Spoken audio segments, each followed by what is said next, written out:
Good morning, everyone. Hi, Noel. Hi, Kim. Good morning, Stephanie, Noel. How are you? So happy to have you both here with me today. I feel like it's such an important topic after the weekend we've all been through or been watching through our devices. So today we will be discussing Mindful Leadership Mondays, Episode 4, Finding the Heart to Lead. This is Project Positive Planet, which is a collaboration of Well World TV, We Consulting, and Papilia. Joining me is Noel Asmar, founder and CEO of the Noel Asmar Group, myself, Stephanie Rest, and Kim Diorsi, spa and operations marketing expert. Hi, ladies. Happy Monday. Happy Monday. And I'm so glad I had this platform to come and be with you girls today and kind of root everybody on for what we've experienced over the weekend. Yes, certainly we are coming off an emotionally charged weekend, and it's here to support each other and understand how we're all feeling. COVID has been challenging enough, hasn't it? Mm-hmm. For certain. Mm-hmm. Yeah. So, and it happens to be Caribbean Heritage Month, which I think everybody that knows me knows I'm a Caribbean enthusiast. And the last time Noel and I saw each other was in the Caribbean, in the Bahamas. She attended our Little Do We Know last event for some time. So Noel has some ties to the Caribbean as well. An amazing trip. So glad we had that time. Yeah. Mm. So beautiful video by the Whalers, and we all are one. I think over the last couple of months, one thing we can all take away is that we're all connected to each other. Mm-hmm. We're finding that more and more. And we were just talking about like our Zooms and webinars and if there are too many, but for me, that's what's kept us together and me going personally, that we've had this community and we've had this technology that can keep us together. I much prefer a one-on-one meeting and meeting together, but if it had to be, can you imagine if we didn't have the technology that we do today? So 10, 15 years ago? Yeah. Absolutely. Yeah. Well, certainly there's so much technology right now that's come into play. We've got grandmas and grandpas that are using the internet and Zoom. I think one way it's been quite an amazing period. Oh, for sure. I think that a lot's going to blossom and a lot's going to come of it. We're just kind of stuck in like. Mm-hmm. Noel, would you like to tell everyone a little bit about yourself and how you got started on this amazing journey of uniforms and now equestrian apparel? And how did that start for you, Noel? What's your journey? Well, I'm going to relate everything I talked to today about finding the heart to lead or just being connected internally and not being afraid to explore the unknown or things you're curious about. And so I was born in Vancouver, Canada, and my mother and father, both entrepreneurs in their own sense. My first love in terms of career was hotel management. So I went to hotel management school. And when I finished that, I had the opportunity to move to Beirut after the war ended in Beirut in the early 90s to work on a hotel opening. I thought I'd be there for a year, and I ended up staying for 10. Oh, wow. And that, I think, certainly changed my outlook on life. Being exposed and living within very different cultures, learning different languages, offered me, anyways, a lens to see that how similar we all are. Not how different we all are, how similar we all are. And allowed, a woman, I was very young. I was, I think I was 19, 20 years old when I first went over, to try things that everybody said you couldn't do. And that's how you build your confidence little by little. I was traveling a lot in Asia. I was running a division for another company in Switzerland a few years after I left the hotel. And I was managing the Middle East, North Africa, and West Asia for a marketing firm that marketed hotels at the time on WAP technology. And so my evenings would be alone. So I'd travel alone, usually 2 weeks on the road at a time. and I started to spend my evenings in fabric markets and designing clothes for myself. And when I'd go home, girlfriends would ask, could you make something for me? And so I started to play around a little bit in textiles and always loved it, took sewing in school. And I equally loved the experience of the people. Being in different countries and working, Stephanie, you would understand this too. Yeah. Working and living in different cultures is very different than doing it remotely, or it's a very different experience, and you learn so much from the way people live. I say that it's the best education you could ever have. And if there's anything that unites people, it's when you travel and you know we're more similar than we are different. And the level of tolerance is interesting, isn't it? And when you travel with your children, so I'll fast forward, many years later, 10 years later, I moved back to Vancouver, and my sister is an esthetician, my mom's a nurse. And at the time, nobody, they were wearing smocks, medical smocks, and it wasn't that pretty and it wasn't very functional. And there weren't really uniforms designed for spa professionals, specifically for the function of a spa professional's day. So I did one for my sister, and then did some research and realized there was nobody in the world at the time. There wasn't even the term spa uniforms. There were smocks. So I snatched that domain, spauniforms.com, and built my own little website. And, the next day I had my first order, and it wasn't an independent. It was Harrah's Lake Tahoe. Wow. And it was really the name that brought them to us, because we weren't anybody. It was just a one-man show at the time. So, and at that moment, did you think, oh my God, what am I going to do? Or did you? 100%. I have an order. I need to find the money to go produce. Right. Source your fabrics, get into the factory, start working. And I started in Vancouver, in 2002. At that time, Lululemon's manufacturing was here. We had lots of brands in Vancouver, and we were able to do everything here. And so I designed. It's been around that long? I had no idea. Yeah, almost the same time. Oh, wow. Almost the same time. Yeah, they have been around a long time. So speeding forward, met my husband 6 months after I moved back to Canada, and we were married a year later, and we now have 3 beautiful, sweet children. Coco's that's so beautiful and well-mannered and fun. They like to dance on boats and the Bahamas. They're very well-rounded. We had a wonderful time.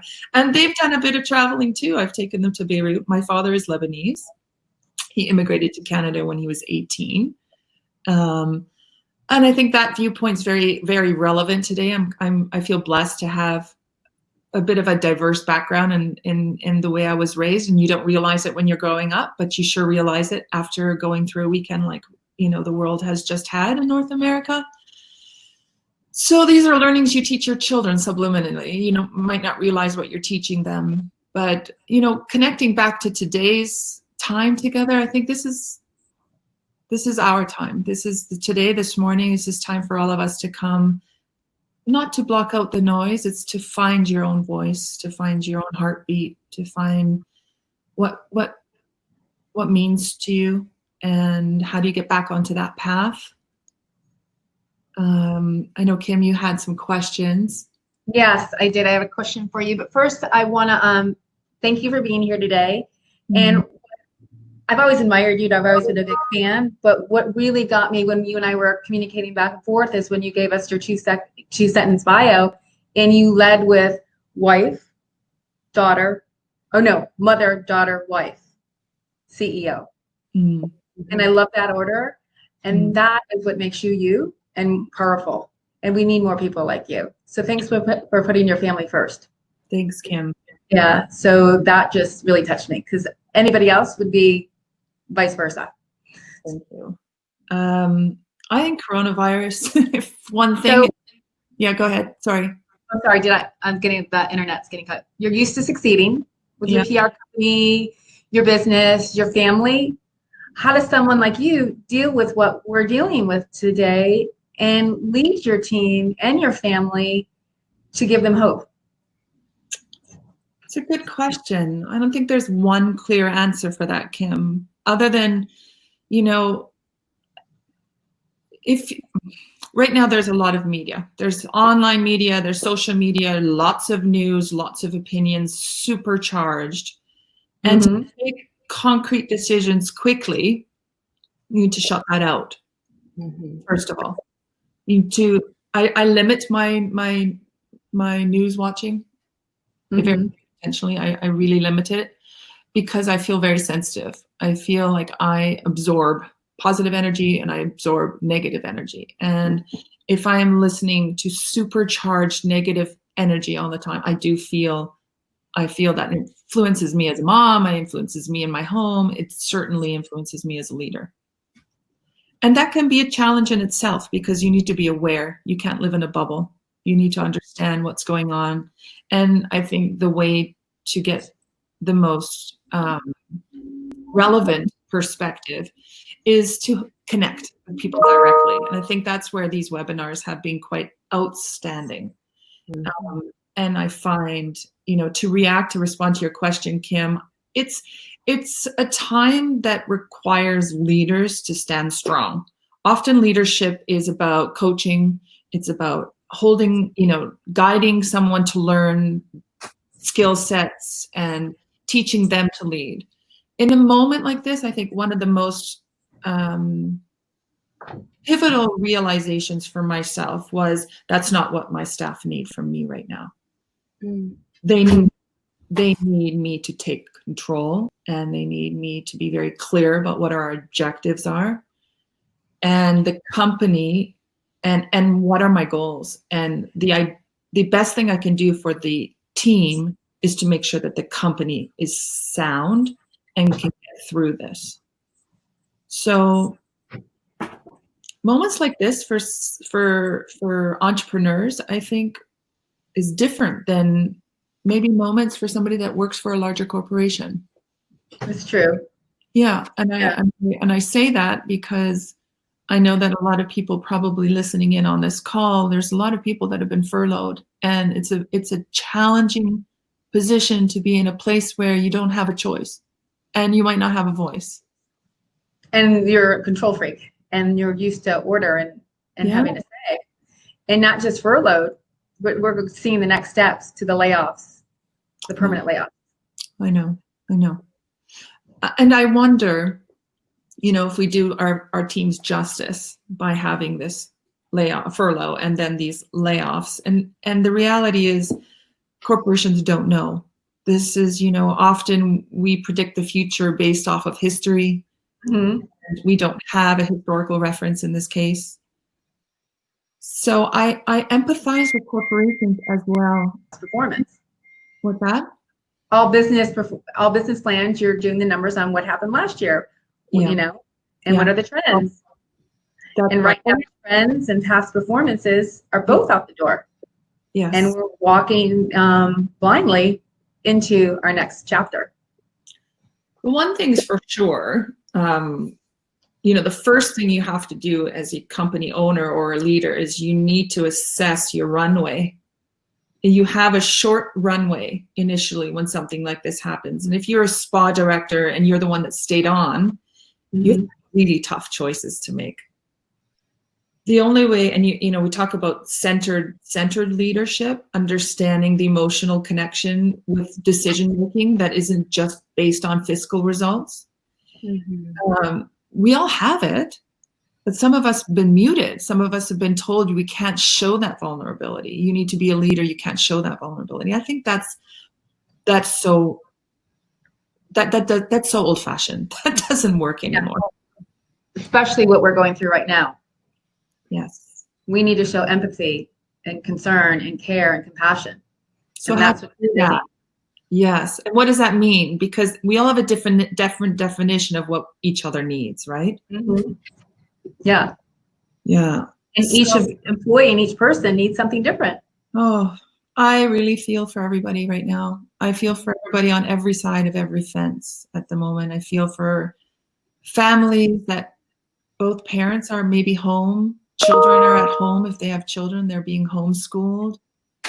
you know, if one thing I think that the coronavirus has done, it's provided a time to reflect. Right? When has the entire world at the same time all been grounded in their homes at the same time? It's never happened ever in the history of mankind. No. And then to be connected, where if you have family in somewhere else in the world, or grandma's just in another state, you can also be connected. So I think this period will reset our priorities. It's going to change our point of view on how we want to play, how we want to work, what we expect from our healthcare systems, what we expect from our governments, what we expect from our employers, what we expect from our employees. And it's such a 360 conversation. It isn't one-sided for anybody.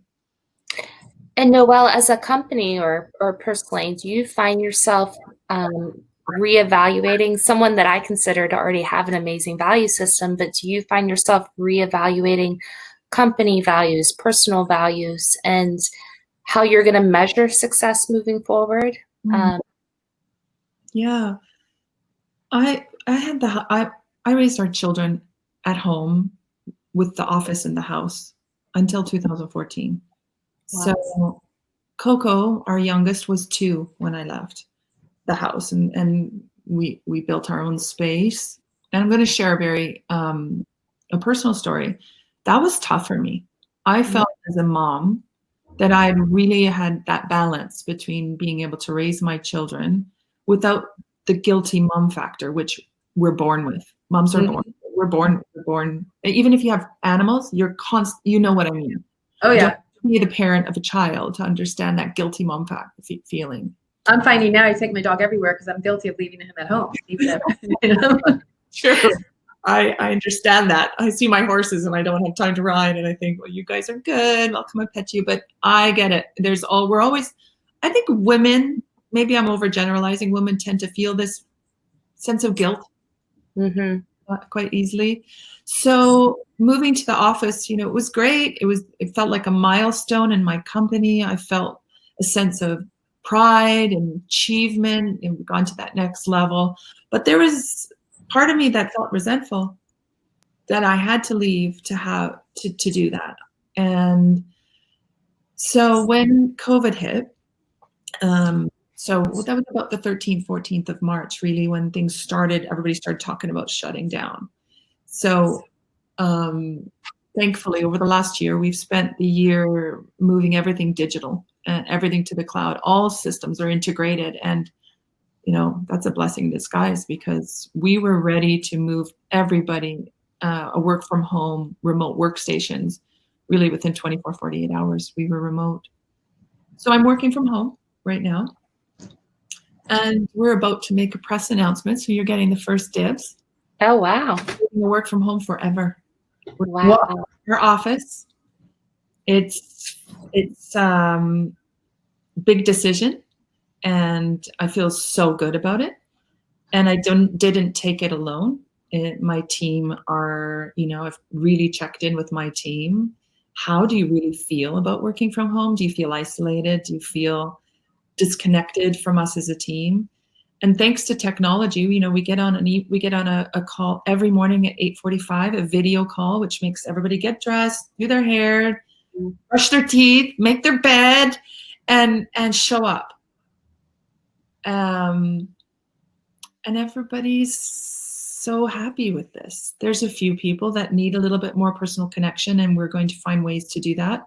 And we'll spend more time doing community type things. We might eat at least a meal together once a month. So yeah, I would say internally, I can't imagine families being outside of the house when their kids are at home and now the kids aren't at school. And how do you function? Like, how do you function? How can you even be there for your teams if you can't be there for your family? Oh, it's so powerful and so true. And are you completely letting your corporate office go? We're all out of there already. Wow. Wow. That must be a huge weight off your back. It is.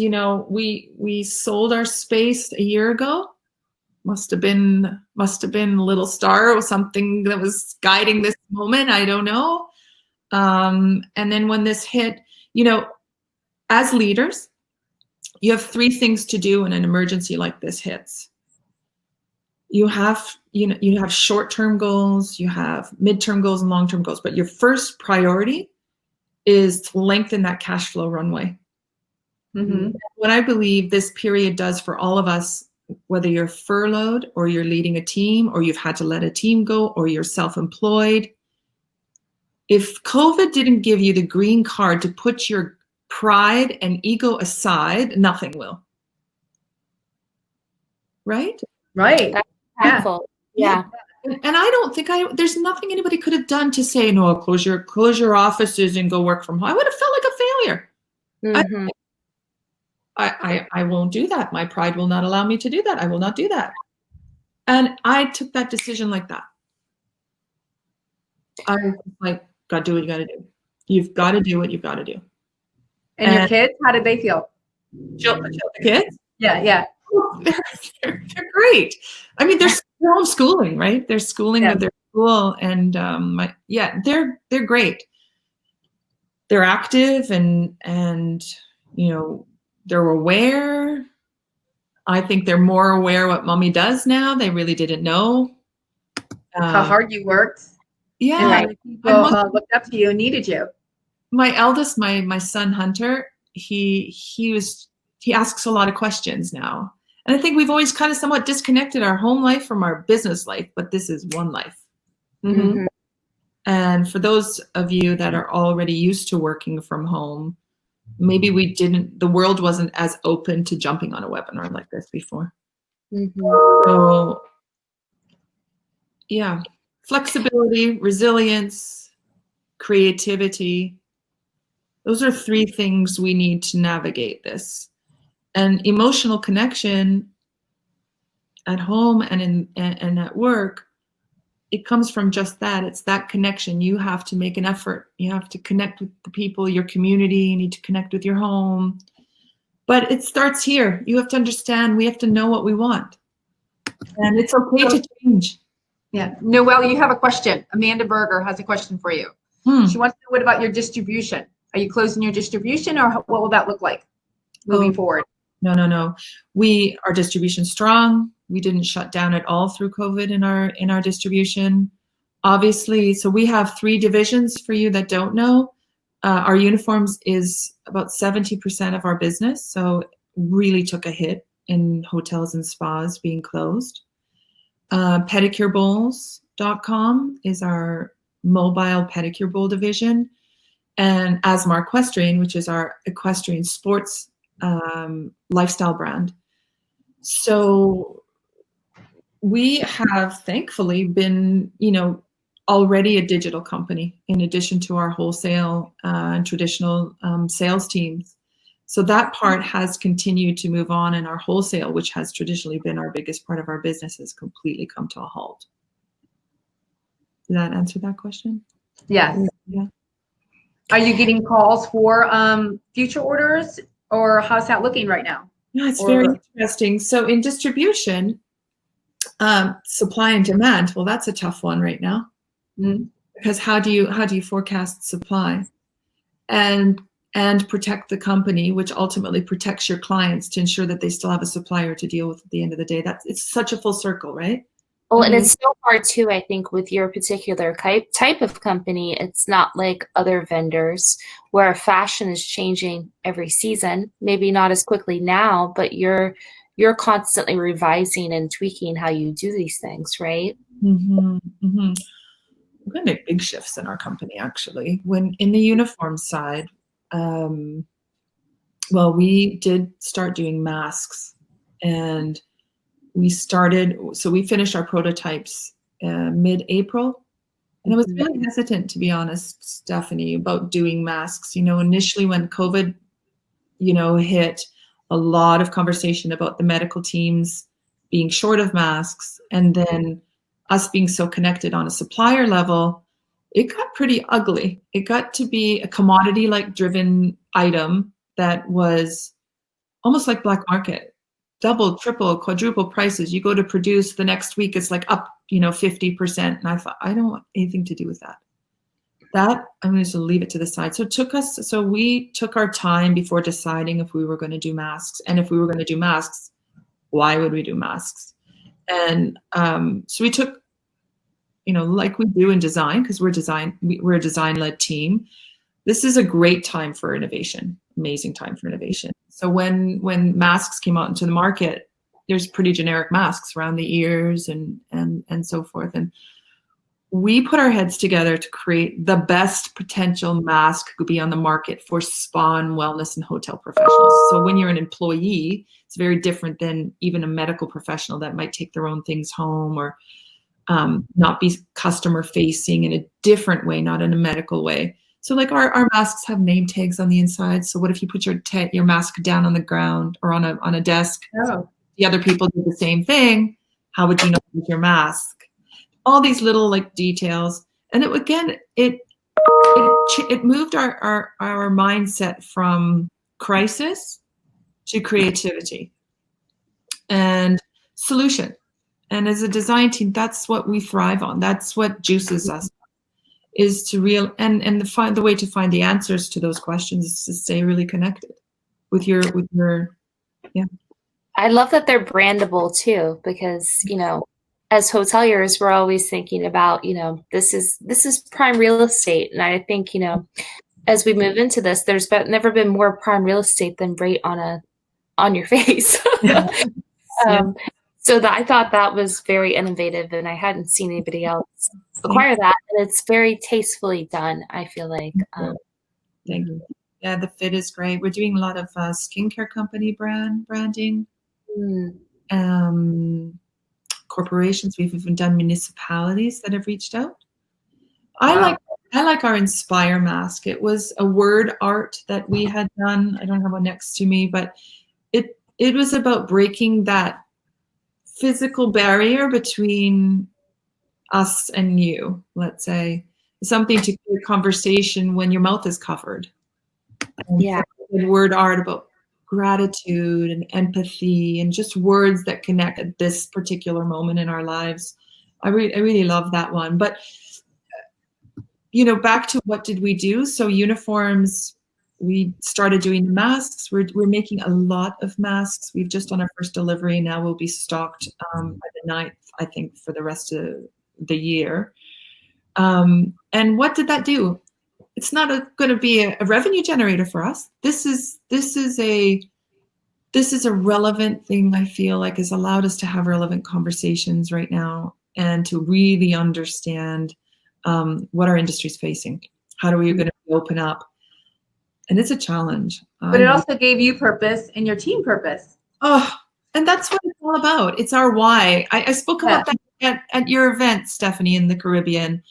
It's guiding, leading, or even employees, they're leaders too. I mean, I just saw something with one of the police officers that did a video, and he's a police officer. He's not the chief of police, but he got up on his cell phone and he put like an amazing, powerful message. And that's leadership. So leadership is at every level. It's with our kids. It's in our homes. It's in our businesses. It's not, I always say to my own staff, you want a promotion? I'm not going to give you your promotion. You take the promotion. You do it. Be doers. Like this is a moment where, and you need to be connected. And I think that's where leading from the heart is the most authentic conversation to have. Is you can't lead from the heart if you're not connected. But everybody could. I think that's what's so great about you as a leader is that whenever you meet anyone, whether it's a client or a team member, or even me now knowing you with your children, you're constantly inspiring other people to find their why. In any conversation that you have. And that to me is heart-based leadership. And every interaction that you're having, you're inspiring people to find their own why. And then from that motivation, I think anybody can do anything. I'd love to ask anybody that's on this call, what's been your greatest emotional challenge? And starting with leadership in your own life. That's where it starts. It's like guiding your own life, being a leader for yourself and finding the time. What's been, if anybody has any comments, I'd love to know. We all have. Noel, while we get those comments in, I'm going to ask you, how did you calm yourself down first to be able to lead your team and your family to get where you are today? Because it wasn't easy. And we had a conversation about, before we got on, the difficult decisions and heartbreaking things that you went through. Yes. Honestly, I quietened my space. It's the only way I know how. And as I said, limited my news, limited my exposure to the outside. I'm really aware of, it's called contagion. It's a consumer sentiment. That's contagion means, and it's going to be very prevalent on social media. We're going to see more of it in buying patterns, social media patterns, where people start to assume others' emotions and people start to assume others' convictions, and somebody else posts something that is meaningful to them, and all of a sudden you see a whole community posting the same thing. I question the authenticity on that. And we need to be centered. And we are. It doesn't mean we're not authentic about a cause or a purpose, but stay on your own track. That's really hard to do when you're listening to the outside all the time. And the answers are remarkably always on the inside. Mm-hmm. Right? They are always on the inside. We might be afraid to say them. Yeah. Yes. Mm-hmm. And that's those are those little moments of growth, personal growth. Try to say them, see what the result is like. Can you push forward? If you're been furloughed and you feel like you didn't have the connection with your management through that period, speaking up doesn't mean you're rebellion or you're being disrespectful. Speaking up is saying, this is how I feel about it. And if anything, give others a chance to respond and connect. Sometimes leaders are afraid to be vulnerable, so they connect. And it's not because they don't have a heart and that they don't maybe want to. They don't know how to deal with the emotion. Yes. I feel like female leaders are more empathetic and be able to put their arms around, and male leaders tend to be more stoic because that's the way they were brought up and taught that they have to be. Yeah, it's interesting, isn't it? Mm-hmm. Well, and if you're a woman leader too, and you've only had male leaders and you've not seen that it is okay to be vulnerable and have a safe place with your employees and emotionally connect, then you don't know how to do that. No, it's true. And yet they needed to, right? The men being stout doesn't mean they're dealing with their own emotions, and disconnecting from how you're really feeling isn't making you a better leader. No. And it's interesting. You bring up a really good point. I feel that's an area, we always talk about woman empowerment. We need to empower the men. And I think about that. I think we really need to empower men to know it's okay to be vulnerable. We don't think anything less of you. We don't think you're less manly about it. We think more, actually. We think higher. Yeah, for sure. And there's some look in our industry. We have some amazing men in our industry, right? Mm-hmm. Like they could teach other industries how to be empathetic, compassionate leaders. We have some really great people in our industry. It's such a, we're all different. Every leader is different. That's the great thing about leadership. You can have your own style, but if you are emulating what everybody else is doing, again, that's not your style. Not working. And as all leaders are different, so are your employees. And I used to tell my team when they be pointing fingers, be like, calm down. Everybody brains works differently.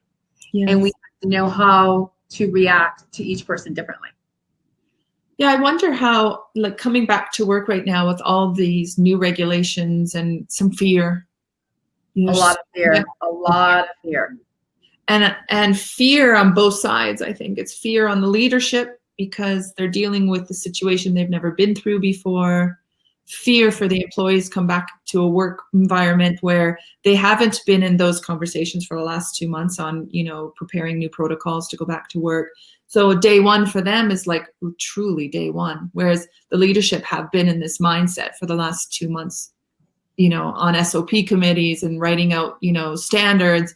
And then you get your team and is leadership getting the training that they need to be able to manage those emotions? Absolutely not. Mm-hmm. There's no time. You have to think so many people are going to have PTSD as well. And if it only takes 30 days to change a habit, think about what people have been doing for the last 90 days. They've not been in training. They've not been interacting with guests. I mean, it'd be like self-isolation, starting in fear. Yeah. Yeah, that's serious. And then combine that with financial uncertainty. Mm-hmm. That's and leaders afraid to make one bad decision. Yeah. What is the unemployment rate in the United States right now? Left and what's going to happen with their career. So it's a lot of fear-based right now. The actual unemployment in the United States, I think, is fairly unknown. I still have friends in Florida that have been applying since March and haven't gotten through. Wow. Oh no, it's here in Florida. The system is broken. The system has been broken, and people haven't gotten a dime since March. And Noel, we were going back and forth last night when I was talking about breaking news in West Palm Beach when they put the state of or the city of West Palm Beach under a state of emergency. And the riot and the looting was happening at a distribution center for the food drive. And 1,000 people were supposed to go and get their food for their family for the week. And that was canceled.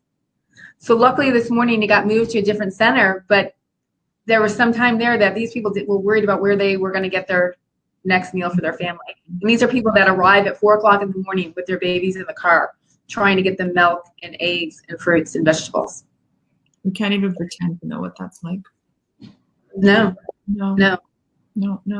I thank you for doing that, first of all.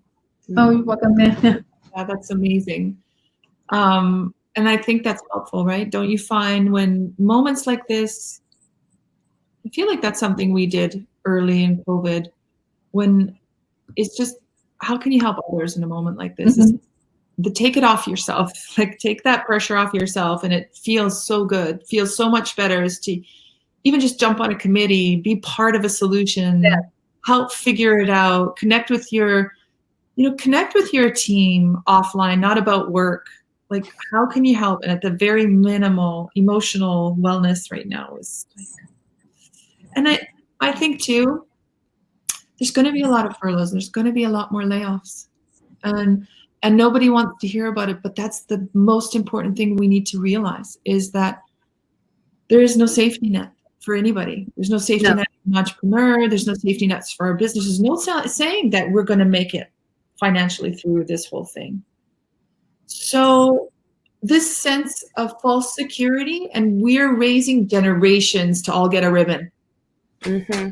I want to talk a little bit on that, because that isn't going to build a resilient mindset. Showing up and think that just showing up is going to be enough to get through this is a fallacy we need to come to a reality on. We need multiple backup plans right now. Mm-hmm. Personally and professionally, we need to be thinking about multiple scenarios that could go on, not out of fear, out of resilience. Mm-hmm. Mm-hmm. When you have a plan, you feel somewhat control of what could happen in the future.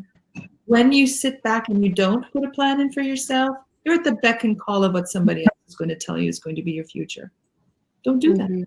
Take this and do something. I'm sure, both of you are coaching quite a few people right now just in our industry and speaking with them or just listening to them. And I am echoing that daily. I said, do not count on this. Look at what else is out there. Look at what you can do right now. You may need to pivot. I have a lot of young family members and cousins that are in this industry as estheticians and things like that. And don't don't rely on this right now, and we all have to be agile and pivot. Yeah. And have honest conversations. Yeah. Yes. Yourself and others. And at the beginning, we were all kind of not having those honest conversations. And Stephanie, I picked up the phone and I called you. I'm like, the elephant is in the room. We have to say about the spas. Like, it's going to look different. But it's going to look different where it's going to be a scary different, but then it's going to blossom and bloom into something that I think Kim froze. Blossom and bloom how, Kim? The spa industry is going to blossom and bloom due to what we're going through right now, because of what we're going through right now. That the ideas that are going to be coming out of this, the direction that's going to be coming out of it, is going to be better than ever, but more people are not going to look at spa as frou-frou. They're going to start living their life better. Yeah. I mean, COVID itself, it was initially a medical pandemic and then became an economic pandemic, but it's really put a spotlight on the relevancy of spa, hasn't it? Mm-hmm. Yeah.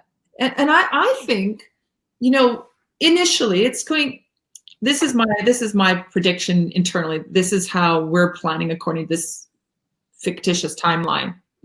It's going to be minimum 12 to 18 months before we start to see a somewhat normal, if we don't have a setback again. So if that's the timeline, I do think that there are, obviously, we've had more layoffs now. We've gone from furloughs to layoffs. And there is an industry that is still very much in need and underserved, and that's the medical industry. Mm-hmm. And the spa professionals and spa leadership have a unique set of skills and talk about wellness.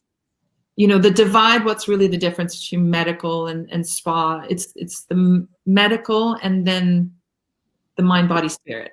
It's talking about everything that's not necessarily medical, but the two are not so separated.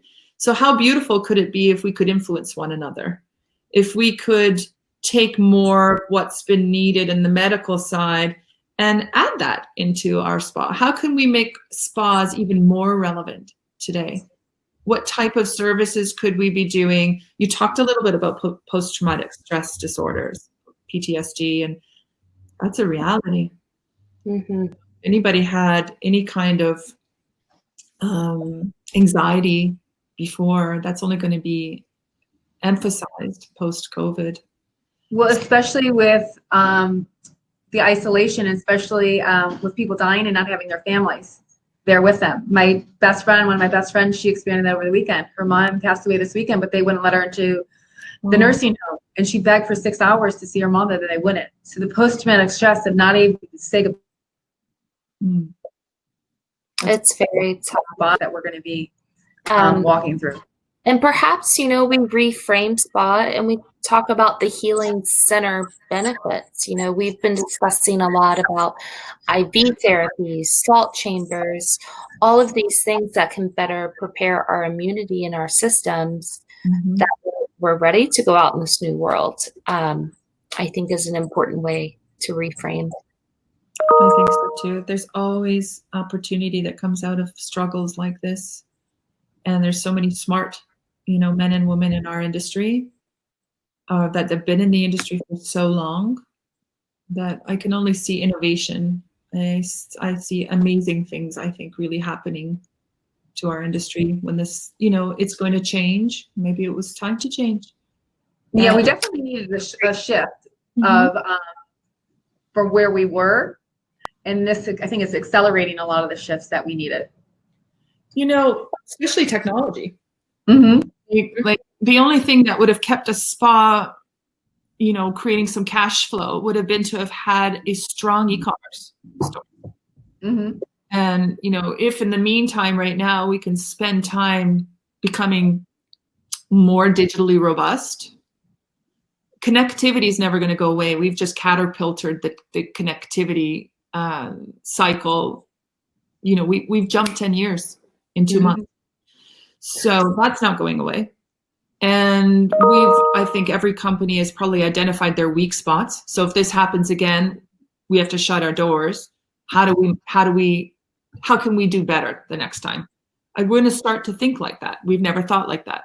I think companies are going to be more agile. They're going to rethink their priorities. I think you asked a question earlier. I mean, what are our priorities? And I'm going to share a bit more in depth in how I think fashion needs to adjust to this new world, and what we're going to do in our equestrian lifestyle brand is transformative. And if COVID didn't happen, I would never have done it. Like, I would never have thought about spitting out the old business model and thinking about what's relevant today, what's going to be sustainable, both financially and for the planet.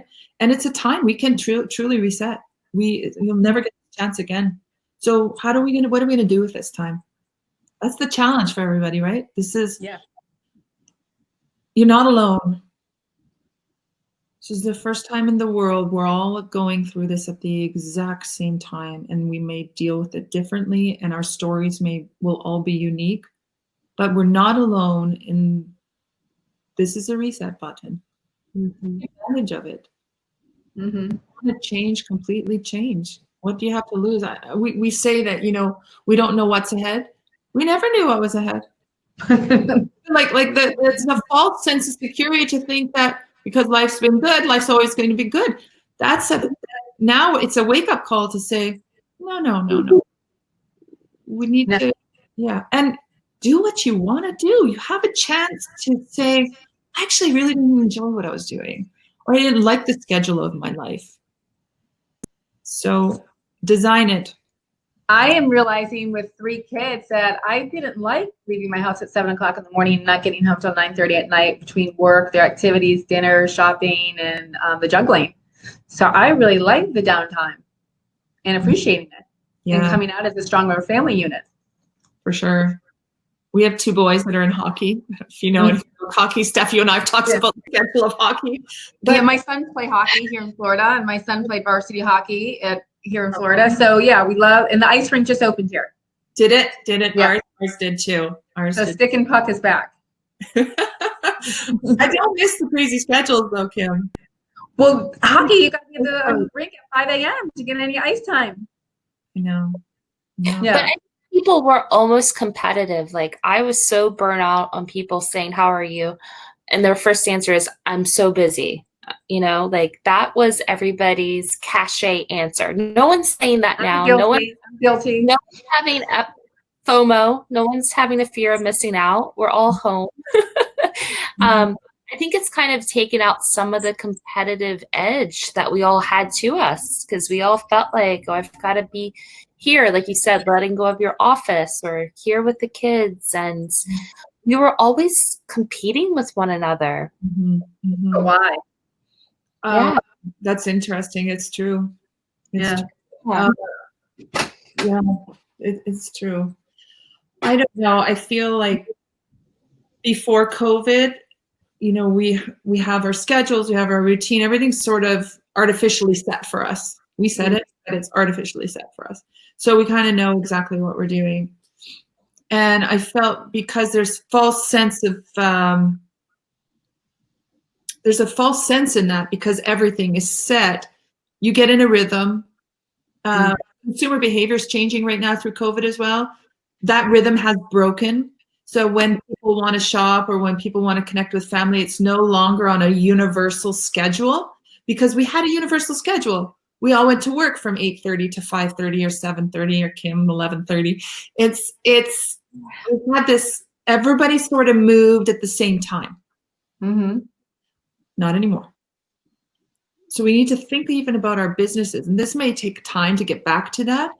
But I felt like even though hindsight, it wasn't a healthy schedule, I had a schedule. I actually feel a little bit more burnt out right now through this period, because I'm on all the time. I'm alert. Like, I feel like I'm on an alert at all times. What do I need to do? Where do I need to pivot? Double checking on things, making sure we're doing okay.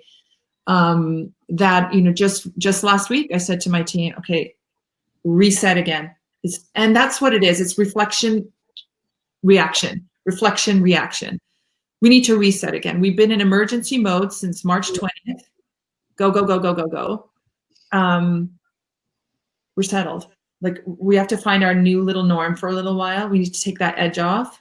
You need to take your weekends off. You need to shut off, and you need to push your colleagues to do the same. This is not healthy. You can't maintain this level of urgency all the time. Yeah, I had my girlfriend a couple weeks ago. I said, "You're taking the weekend off. You are. You're not allowed to do anything. Make any phone calls, emails. You have to shut down for 2 days."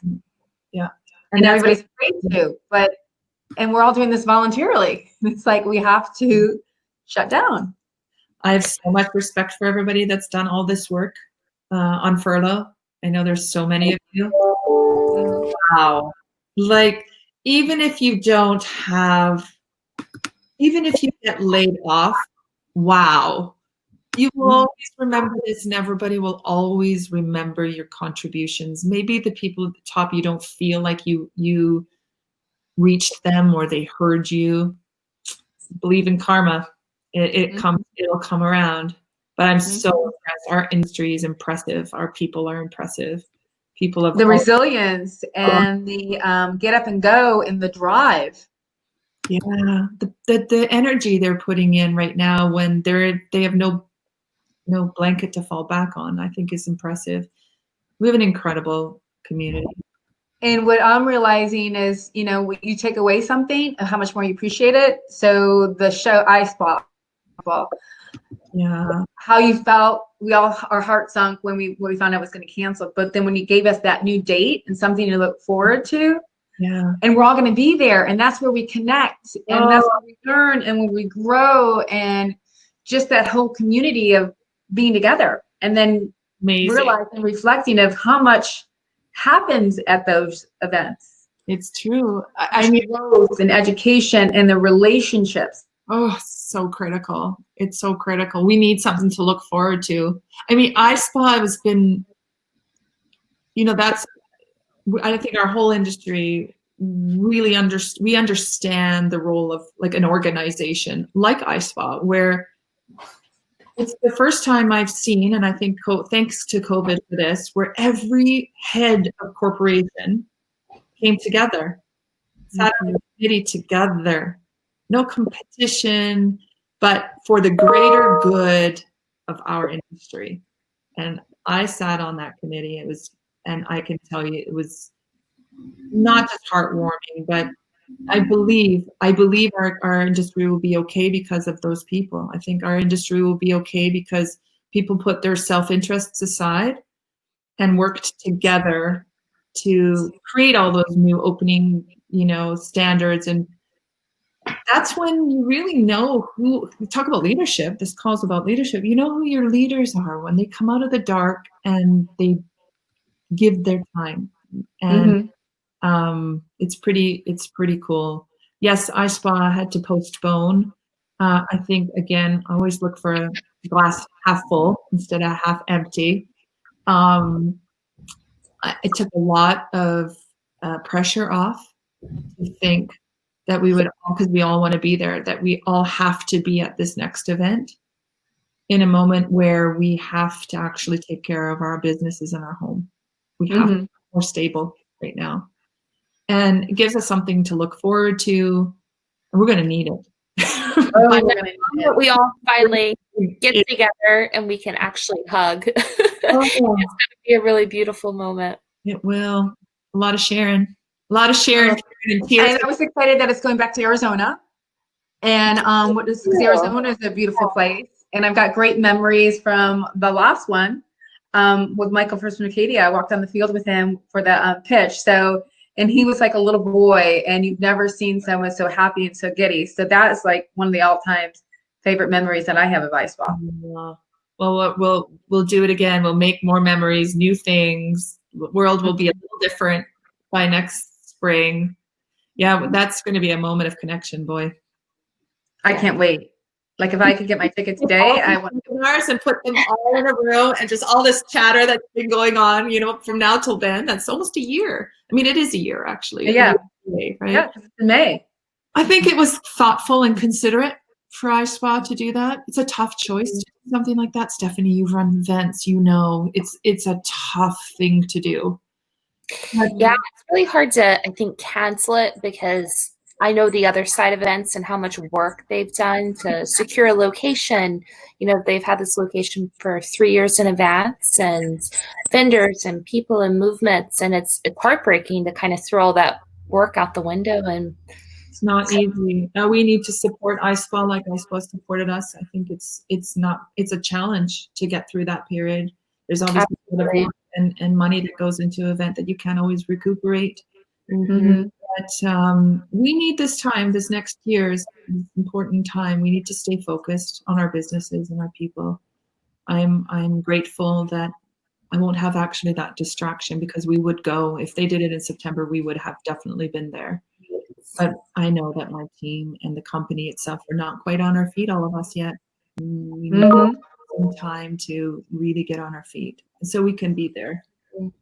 Yeah. And Stephanie, you had an event coming up in June that you worked hard on over the years, and I'm so sorry that it was canceled for you. How do you feel about that? Well, I was in California early March when this all started, and I've been in Vegas at the Forbes Travel Guide Conference in Seattle. And I think coming from the West Coast, I had an earlier perspective than the East Coast, perhaps, because there were a lot of infected people there. And I just kind of decided, I was sitting on my aunt's porch in Palm Springs, and I thought, this is going to be a very different year, and I need to let go of events because, one, people are financially going to be strapped, and two, the first chance they have for disposable income probably isn't going to go to people for educational conferences on the hospitality side. They're going to use that money to generate sales and to get back on their feet. So it's a hard decision, but that's how, everything has a silver lining, and that's how Project Positive Planet came about, and why you ladies are here with us today. So yeah, you did an amazing job pivoting quickly in a meaningful way, bringing your community together. And well, that's what I started to think. It wasn't just about letting go of the event, but it's like I have all these amazing speakers who have so much to give to people. So let's just take it online. How could we support you through this period? Because you're obviously very affected by this too. Yeah, consulting is coming back. So that's some great news to share with you all. I have about 5 or 6 projects that have paused, but everything is coming back. So slowly, I think we're going to get there. We're all in this together. Are you seeing capital investment going into new projects? How is that? What's the response been on the investor side at the moment? So it's a very good time to be an investor. We're seeing projects picking up development, or companies that feel this is a good time to invest and pick up more properties are. And then, unfortunately, some of the smaller businesses are having to let go of hotels or businesses that they've had for some time. So, and some of the some spas are being weeded out. Kim, you froze earlier. Oh. Yeah, I mean, it's kind of survival. I don't want to say it is survival of the fittest, but I think, a lot of the things both of you shared today, if you're not adapting and you're not communicating with your team and you're not figuring out ways to pivot to make it, I think the people that are making it are putting 100% of everything they have all the time. I say there's never been a worse time to be a workaholic, because we have nothing else to do. Nothing else to do. So we're just working constantly all the time, which isn't great for us. So we have to make mindful time to be with our families and find activities. But yeah, I mean, I just think some people that are just resting on their laurels, or what perhaps government is going to do for them, or those type of things, just are not going to make it out of this period. No. And are you hearing in the industry, are you hearing that a lot of team members aren't going back because they're falling back on this government support? I've been hearing a lot of spa directors that are looking at bringing their teams in. Kim, do you have any insight into that? Yeah, there's two folds. One, that there's the government, the $600, and they're going to make more money staying home, but also they're frontline worker now. Their health is at risk. You know, so if you have somebody that is a service provider, but I think too, while Kim comes back, we were, okay, I'm sorry, can you hear me? yeah, you just cut out for a second. What were you saying? There's two folds. One, the government subsidizing that people don't want to go back because they're making more money with the unemployment. But two, if you have someone with a child at home with a compromised immune system or a spouse, they're putting their family at risk to go back. Right. So these service providers are now frontline workers. And we always used to be the guest is right. The guest is right. The guest is always right. But right now you're seeing a shift where the employee needs to come first and their health. I think too, a lot of our therapists it was already very challenging to find support staff before this happened. And I think quite a few people were disengaged with our industry, like really from a spa resort standpoint.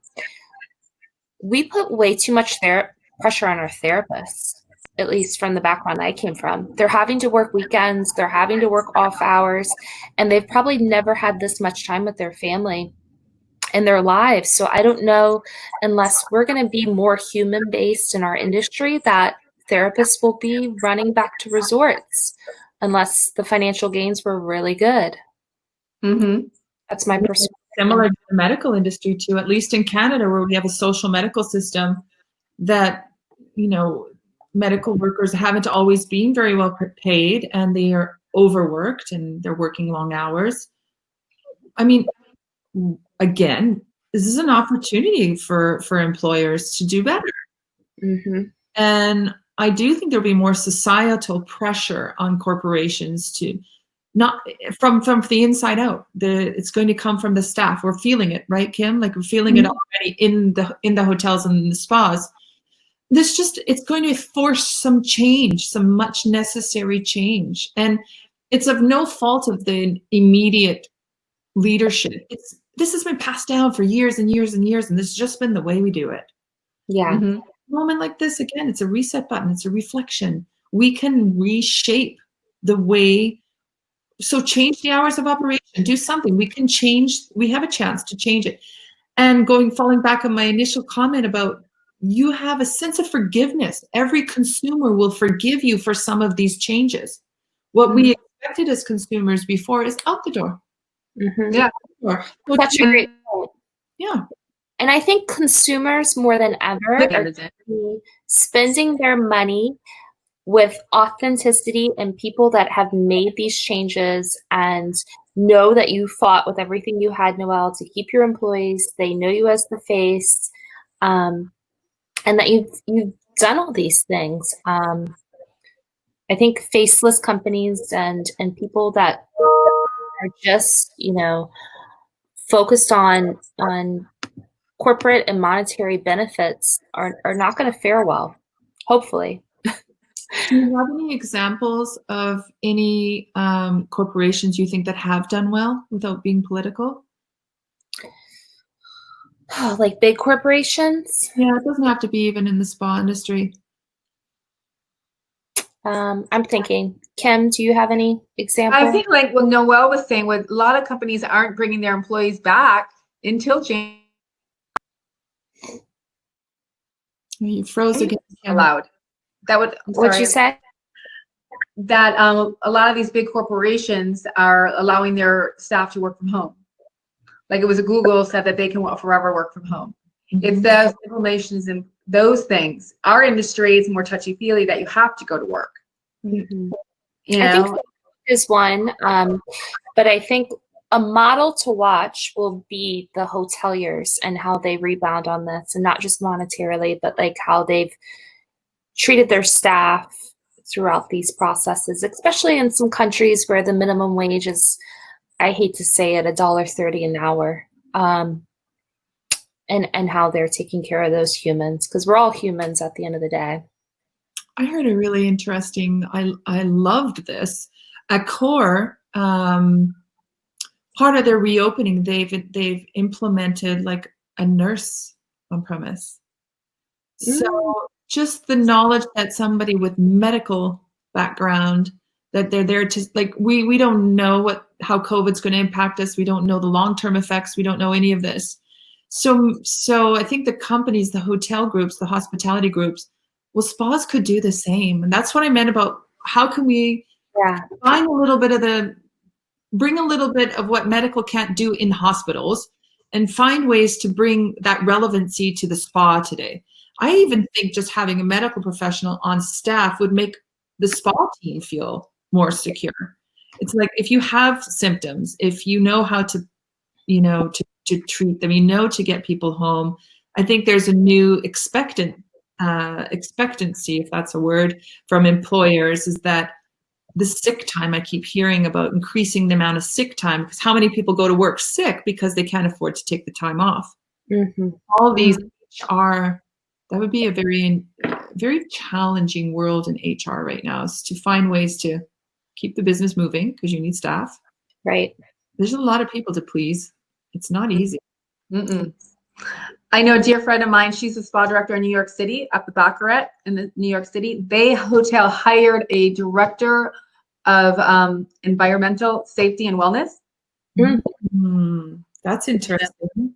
Yeah. So what does that role actually do? They're encompassing it, and it's evolving organically, but implementing the thermometers, the employee wellness checks, taking care of bringing that hotel guest and the employee, taking care of everybody, and making sure that the plans are in place. Interesting. Even in Manhattan, at a hotel like that, you have so many people passing through just because they want to see the hotel lobby or go to the restaurant. So it's very interesting. Interesting period. It is. Yeah. So what's one tip that you ladies would like to share on how you stay motivated with a heart-based leadership mindset? Not to be so hard on yourself through all this.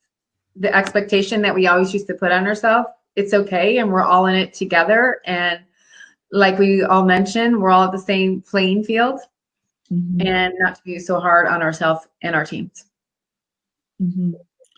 I started journaling again. I did it up until I turned 30, and I'm not 30. So I just started doing it again. And it's been really helpful.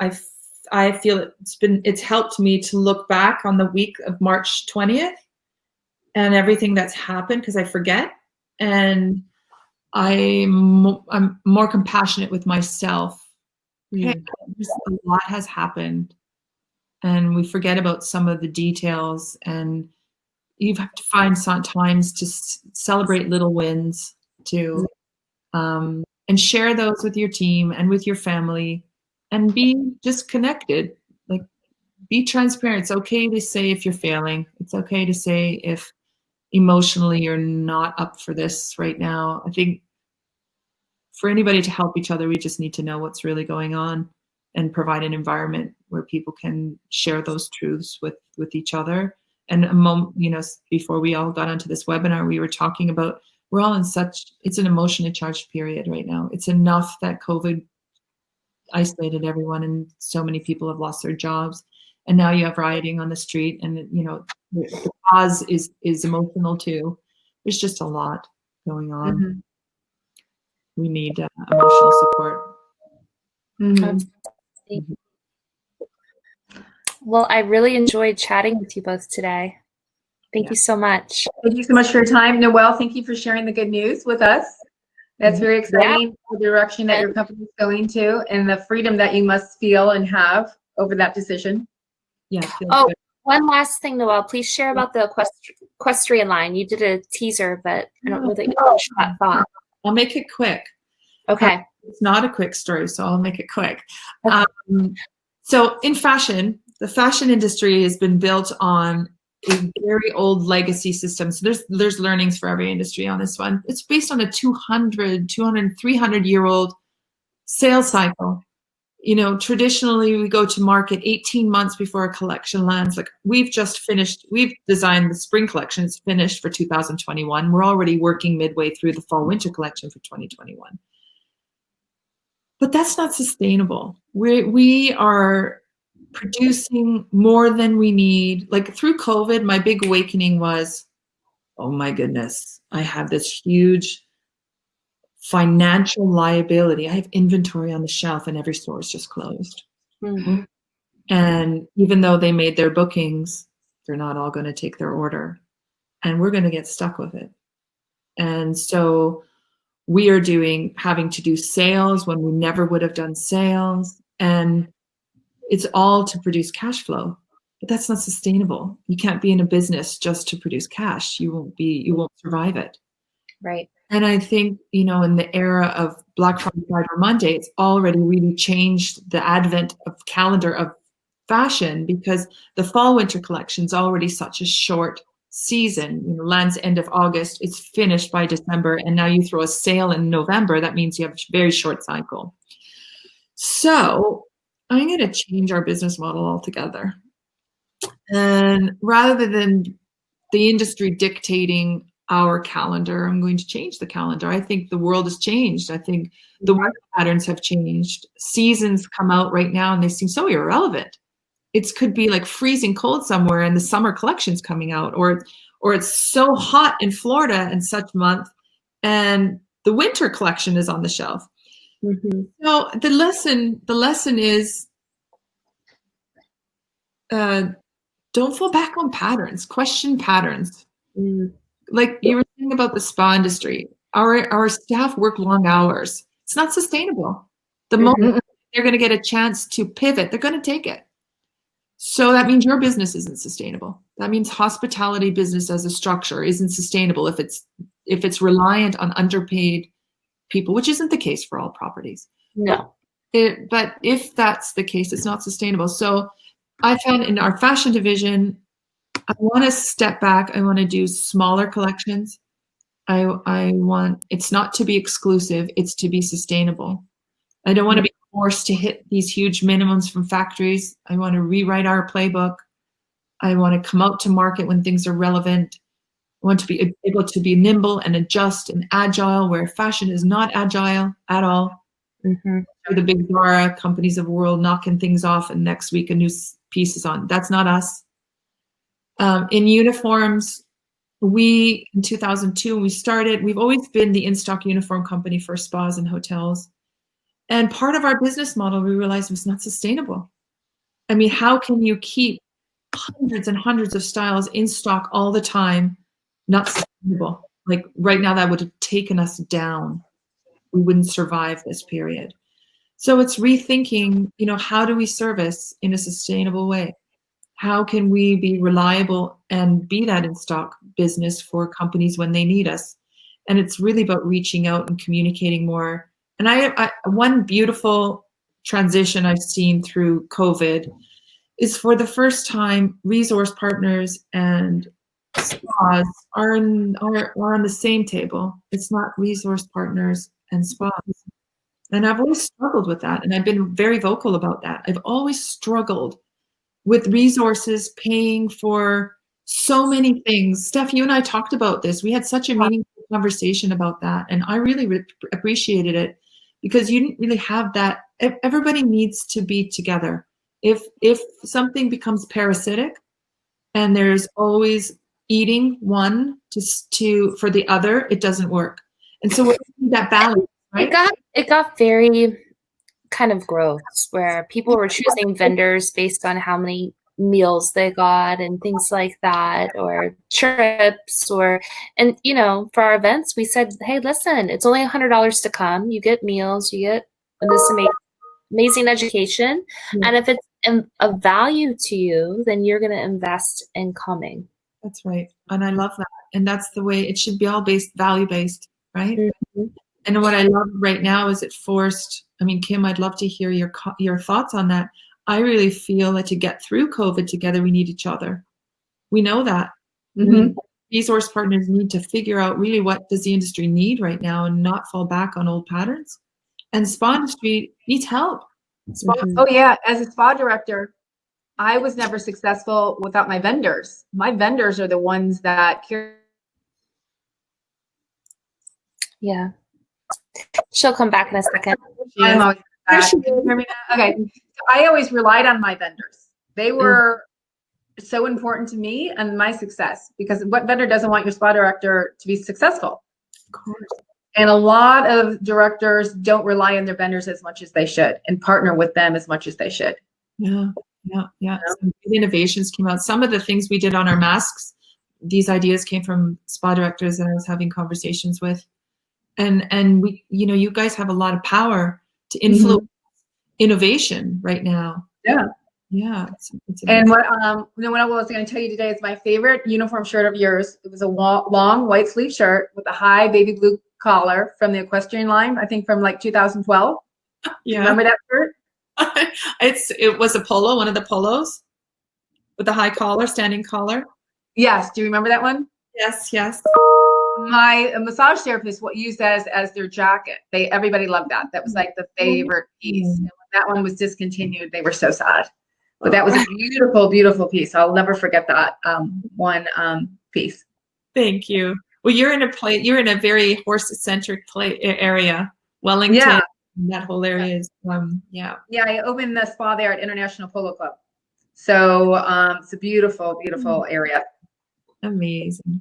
That was a great Nice to speak with both of you. You both feel so grounded. I don't know how you're feeling, but you're definitely helping people to see. I am so lucky to have the hour with you, or I guess hour and a half.